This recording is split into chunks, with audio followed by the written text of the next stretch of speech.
ഭിക്ഷ തേടി നടന്ന ഒരു യാചിക അപ്രതീക്ഷിതമായി വീടുകൾക്ക് മുമ്പിൽ റോഡരികിൽ രാജാവിൻ്റെ രഥം വന്ന് നിൽക്കുന്നത് കണ്ട് അതിശയിക്കുന്നു. രാജാവ് രഥത്തിൽ നിന്നും സാവകാശം ഇറങ്ങി വരുമ്പോൾ ഈ യാചികയുടെ മനസ്സ് ആഹ്ലാദവും പ്രതീക്ഷയും കൊണ്ട് നിറയുകയാണ്.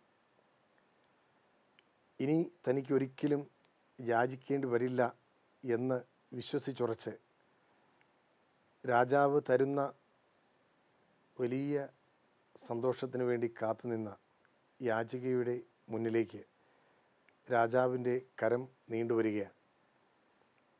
ഈ ഭാണ്ഡത്തിൽ നിന്നും എനിക്കെന്താണ് തരാനുള്ളത് എന്ന് ഒരു രാജകീയമായ തമാശയായിട്ടാണ് യാചികയ്ക്ക് ഇത് തോന്നുന്നത്. ലോകപ്രശസ്തനായ ബംഗാളി സാഹിത്യകാരൻ, നോബൽ സമ്മാന ജേതാവ് രവീന്ദ്രനാഥ ടാഗോർ ഗീതാഞ്ജലിയിൽ അവതരിപ്പിക്കുന്ന അതിമനോഹരമായ ഈ കഥ ഇങ്ങനെയാണ് പൂർത്തിയാവുക. തൻ്റെ ഭാണ്ഡത്തിൽ കൈയിട്ട് ഒരു ധാന്യമണി എടുത്ത് തൻ്റെ മുമ്പിൽ കൈനീട്ടി നിൽക്കുന്ന രാജാവിന് സമ്മാനിക്കുന്ന യാചിക. പകലന്തിയിൽ തൻ്റെ മാടത്തിലെത്തി ഭാണ്ഡക്കെട്ട് കുടഞ്ഞിടുമ്പോൾ ആ അരിമണികൾക്കിടയിൽ ഒരു സ്വർണ്ണമണി തിളങ്ങി നിൽക്കുന്നത് കണ്ട് തനിക്കുള്ളത് മുഴുവൻ രാജാവിന് സമ്മാനിക്കുവാൻ കഴിഞ്ഞില്ലല്ലോ എന്ന ആത്മനൊമ്പരത്താൽ കേഴുന്ന യാചിക. ദൈവത്തിന് എന്തു കൊടുത്താലും അത് 100 ഇരട്ടിയായി സ്വർണ്ണവർണ്ണമായി തിരിച്ചു വരും എന്ന് പറയാതെ പറയുകയാണ് ടാഗോർ. സമ്പൂർണമായി ദൈവത്തിനർപ്പിക്കുന്ന ഏതൊരു ജീവിതവും 100 മേനി ഫലദായകമായി സമൂഹത്തിന് മുമ്പിൽ ദൈവം തിരിച്ചു നൽകും എന്ന് നമുക്കറിയാം. ദൈവത്തിന് പരിപൂർണമായി സമർപ്പിച്ച ദൈവപുത്രൻ്റെ മഹായാഗം തന്നെയാണ് അതിന് നമുക്ക് മുമ്പിലുള്ള നേർക്കാഴ്ച. ഇത്തരത്തിലുള്ള ഒരു ആത്മസമർപ്പണത്തിൻ്റെ വഴികളിലൂടെ നമ്മെ നയിക്കുവാൻ കാവ്യാമൃതത്തിലെ ഈ എപ്പിസോഡിലെ ഗാനങ്ങൾക്ക് കഴിയും എന്നെനിക്ക് ഉറപ്പുണ്ട്. കാവ്യാമൃതത്തിൻ്റെ ഈ പുതിയ എപ്പിസോഡിലേക്ക് ഏവർക്കും സ്നേഹപൂർവ്വം സ്വാഗതം.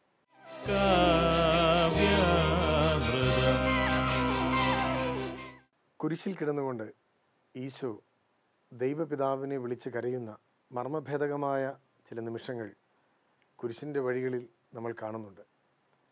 പാപികളായ മനുഷ്യർക്ക് വേണ്ടി താൻ തിരഞ്ഞെടുത്ത ഈ വേദന നിറഞ്ഞ കുരിശ് യാത്രയുടെ അവസാന നിമിഷങ്ങളാണത്. എന്തിനു വേണ്ടി നീ എന്നെ ഉപേക്ഷിച്ചു എന്ന് ദൈവപിതാവിനോട് ഈശോ ചോദിക്കുകയാണ്. എന്നാൽ ഈശോയ്ക്കറിയാം എന്തിനു വേണ്ടിയാണ് താൻ ഈ വേദനകൾ എല്ലാം ഏറ്റെടുത്തത്. അത് പാപികളായ മനുഷ്യർക്ക് പാപമോചനമാകുവാൻ വേണ്ടിയാണ്, ബലിയാകുവാനാണ്.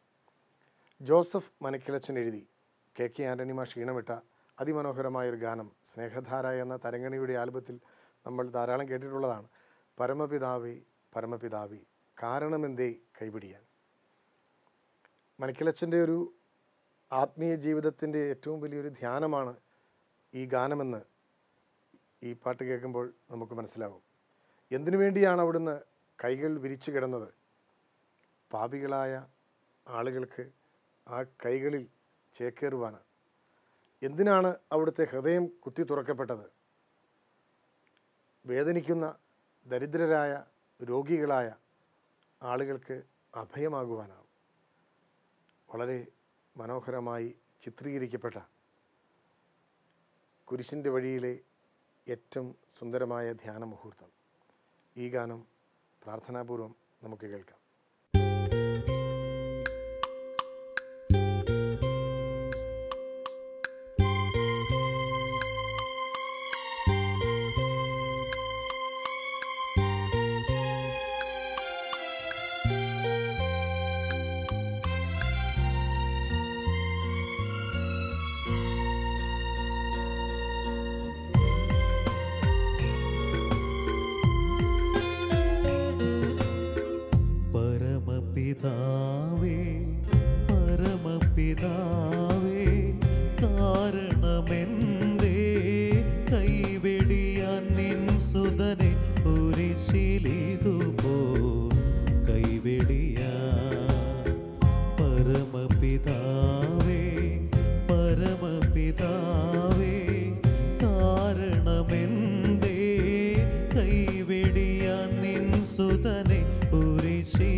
വിരിച്ചമലൻ പാപിയെ വാരി പുണരാനല്ലോ പാവന കൈകൾ വിരിച്ചമലൻ ആശ്രിതർക്കഭയം അരുളാനല്ലോ തൻ തിരുമാറ് തുറന്നതവൻ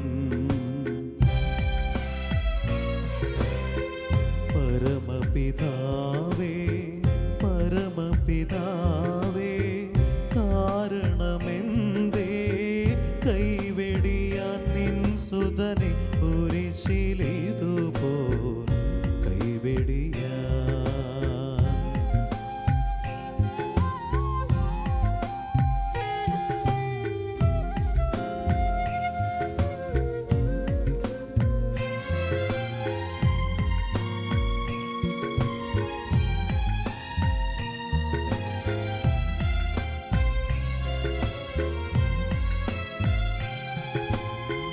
കൈപ്പു നിറഞ്ഞൊരു ചഷകം വാങ്ങി തേനെന്ന പോലെ നുകർന്നതവൻ കൈപ്പു നിറഞ്ഞൊരു ചഷകം വാങ്ങി തേനെന്ന പോലെ നുകർന്നതവൻ സ്വർഗപിതാവിൻ തിരുഹിതമേറ്റം പ്രിയമാം ഭോജനമാക്കിയവൻ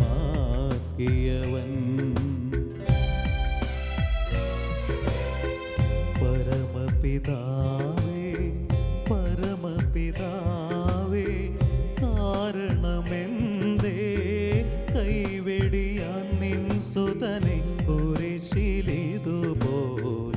കൈവെടിയാൻ പരമപിതാവേ പരമപിതാവേ കാരണമെന്തേ കൈവെടിയാൻ നിൻ സുതനെ കുരിശിലിതുപോൽ കൈവെടിയാൻ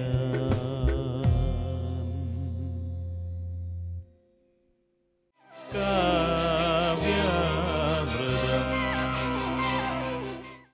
പഴയകാല ക്രിസ്തീയ ഗാനശേഖരങ്ങളിൽ തിരുവനന്തപുരം സെൻറ് മേരീസ് കത്തീഡ്രലിന് വേണ്ടി എഴുതപ്പെട്ട ദൈവമേ സത്യസ്വരൂപനെ എന്ന അതിമനോഹരമായൊരു ഗാനമുണ്ട്. എസ് ജാനകിയാണ് ഇത് അന്ന് പാടിയത്. ഒരുപക്ഷെ പിന്നീട് ഒട്ടനവധി ആത്മീയമായ ദർശനങ്ങൾക്ക് ഈ ഗാനം കാരണമായിട്ടുണ്ട് എന്ന് തന്നെ വേണം കരുതുവാൻ. കാരണം പാപത്തിൻ്റെ പിടിയിൽ സ്വാഭാവികമായും പെട്ടുപോകുന്ന മനുഷ്യൻ്റെ ഉൾവേദനയാണ് ഈ ഗാനം ആവിഷ്കരിക്കുക. ദൈവത്തിലേക്ക് അടുത്തു വരുവാൻ ആഗ്രഹിക്കുമ്പോൾ തന്നെ തൻ്റെ വീട്ടിലുള്ള ചപ്പും ചവറുകളും ഒന്നും മാറ്റിക്കളയുവാൻ കൂട്ടാക്കാത്ത ഒരു സാധാരണ മനുഷ്യൻ്റെ വൃണിത മനസ്സ് ഈ ഗാനം നമ്മുടെ മുമ്പിൽ അവതരിപ്പിക്കുന്നുണ്ട്.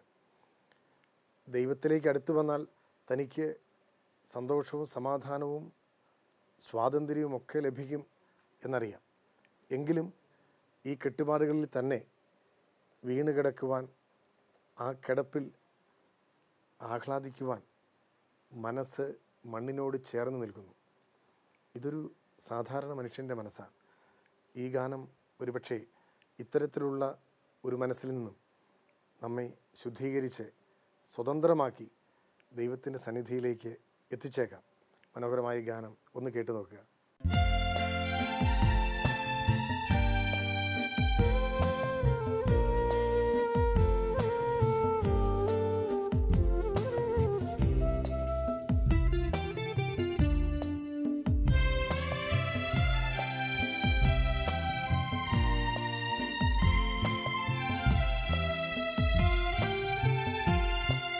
ദൈവമേ സത്യസ്വരൂപനേ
സമൃദ്ധമാമങ്ങേ കരുണയിൻ കോവിൽ തുറക്കണേ, എൻ യാചന കേൾക്കണമേ.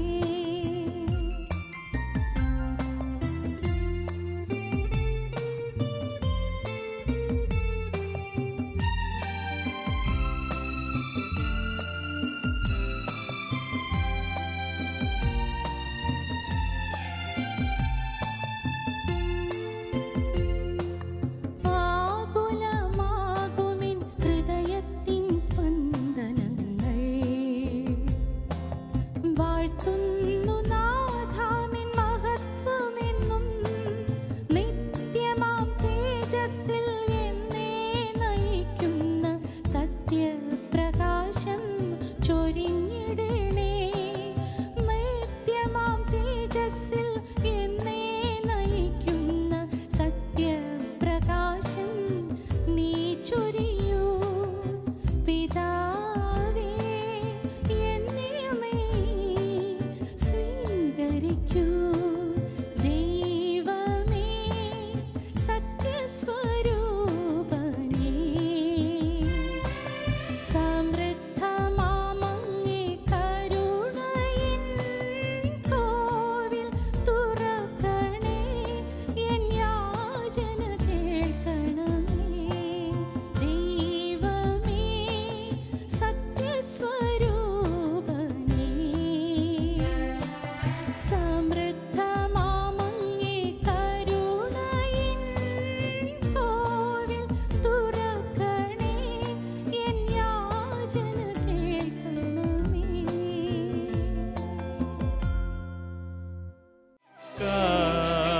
കാവ്യാമൃതം. ആരും നമ്മെ സഹായിക്കാനില്ല എന്ന് സ്വയം തിരിച്ചറിയുന്ന ഒരു മനുഷ്യൻ്റെ അവസ്ഥ അതിഭീകരമാണ്.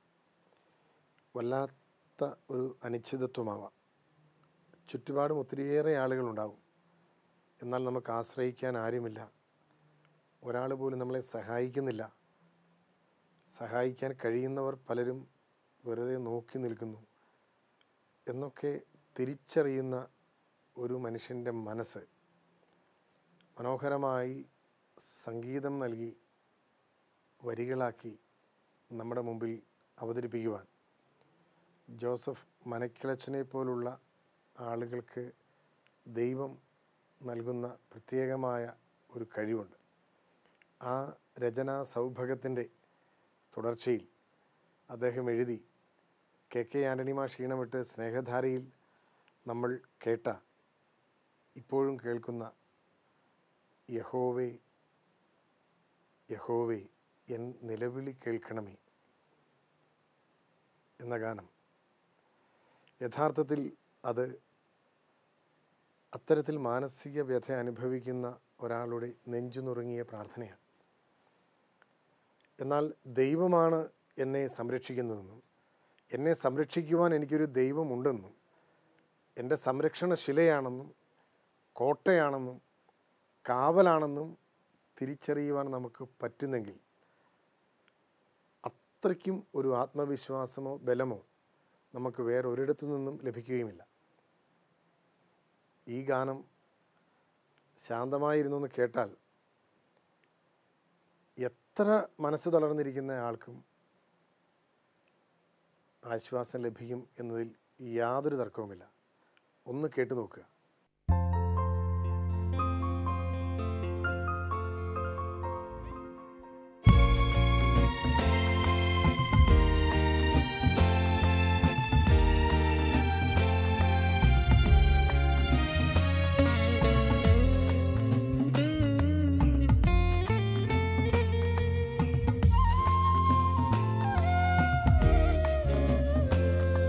യഹോവേ യഹോവേ എൻ നിലവിളി കേൾക്കണമേ, എൻ്റെ പ്രാർത്ഥന കൈക്കൊള്ളണേ. ഹൃദയം നുറുങ്ങി ഞാൻ ആഴത്തിൽ നിന്നും പരനെ വിളിച്ചിടുന്നു. എൻ നിലവിളി കേൾക്കണമേ,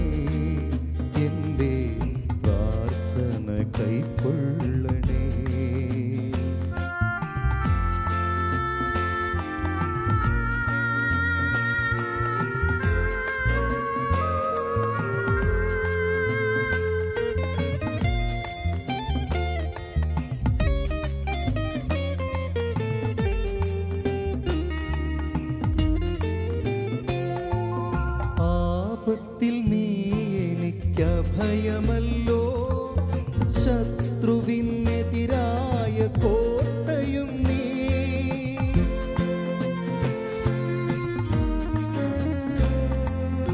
ആപത്തിൽ നീ എനിക്കഭയമല്ലോ, ശത്രുവിനെതിരായ കോട്ടയും നീ. സംരക്ഷയേകുന്ന പാറയും നീ, ആശ്വാസമരുളുന്ന പൂന്തന്നലും. യഹോവേ യഹോവേ എൻ നിലവിളി കേൾക്കണമേ, എൻ്റെ പ്രാർത്ഥന കൈക്കൊള്ളണേ. ഹൃദയം നുറുങ്ങി ഞാൻ ആഴത്തിൽ ഇന്നും പരനെ വിളിച്ചിടുന്നു. എൻ നിലവിളി കേൾക്കണമേ, എൻ്റെ പ്രാർത്ഥന കൈക്കൊള്ളണേ.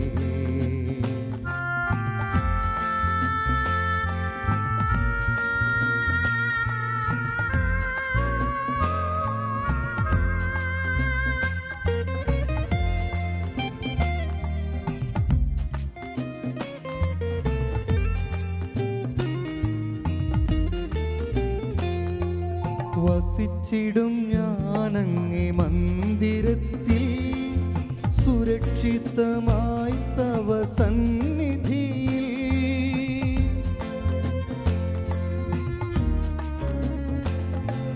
വസിച്ചിടും ഞാനങ്ങേ മന്ദിരത്തിൽ, സുരക്ഷിതമായി തവ സന്നിധിയിൽ. കാരുണ്യ സമ്പൂർണനങ്ങു മാത്രം, പ്രത്യാശയരുളുന്ന പൊൻദീപമേ. യഹോവേ യഹോവേ എൻ നിലവിളി കേൾക്കണമേ, എൻ്റെ പ്രാർത്ഥന കൈക്കൊള്ളണേ. ഹൃദയം നുറുങ്ങി ഞാൻ ആഴത്തിൽ നിന്നും പരനെ വിളിച്ചിടുന്നു.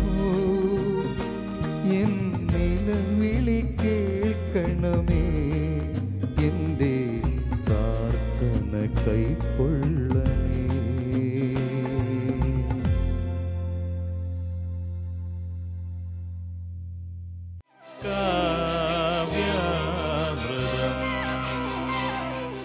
പ്രതീക്ഷയില്ലാതിരുന്നൊരു സമയത്ത് ദൈവത്തിൻ്റെ ഇടപെടൽ കൊണ്ട് മാത്രം, സംരക്ഷണം കൊണ്ട് മാത്രം നമ്മൾ രക്ഷപ്പെട്ട ചില സന്ദർഭങ്ങൾ നമ്മളുടെ ജീവിതത്തിലുണ്ടാകും, സ്വകാര്യ ജീവിതത്തിലുണ്ടാകും. ഒരുപക്ഷെ മരണം മുന്നിൽ കണ്ട്, ഒരുപക്ഷെ അതിനുവേണ്ടി നമ്മൾ കാത്തിരുന്ന, മരിക്കരുതേ എന്ന് പ്രാർത്ഥിച്ചുകൊണ്ട് കാത്തിരുന്ന സ്വന്തം സഹോദരൻ മരണവക്രത്തിൽ നിന്നും അത്ഭുതകരമായി രക്ഷപ്പെട്ട് നമ്മുടെ കൈകളിലേക്ക് എത്തുമ്പോൾ നാം അനുഭവിക്കുന്ന ഒരു ആഹ്ലാദം, അത് ഭൗതികമായ ഒരു ആഹ്ലാദം മാത്രമല്ല. വാക്കുകൾക്കപ്പുറത്ത് കണ്ണീര് കൊണ്ട് മാത്രം നമ്മൾ പറയുന്ന ചില ഭാഷയുണ്ട്.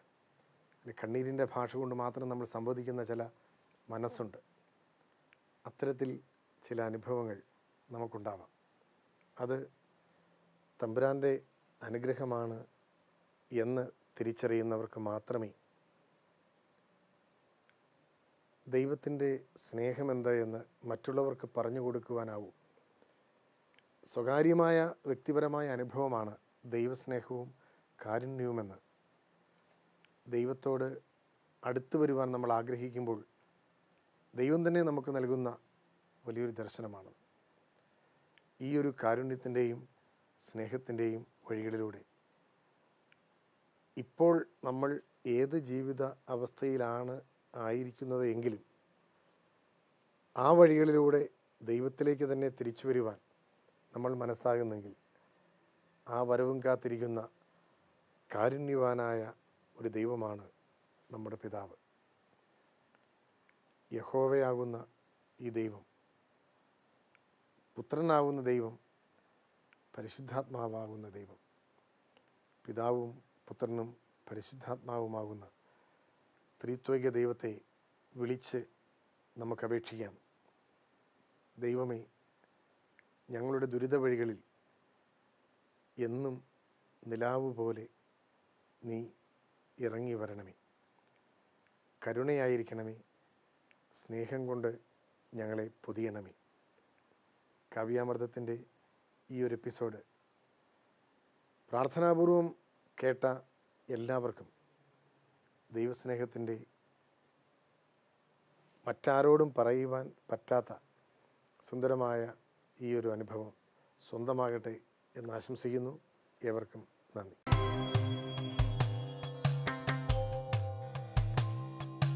സത്യസൗന്ദര്യ സ്നേഹമാധുര്യം വഴിയുന്ന നിസ്തുല കാവ്യാമൃതം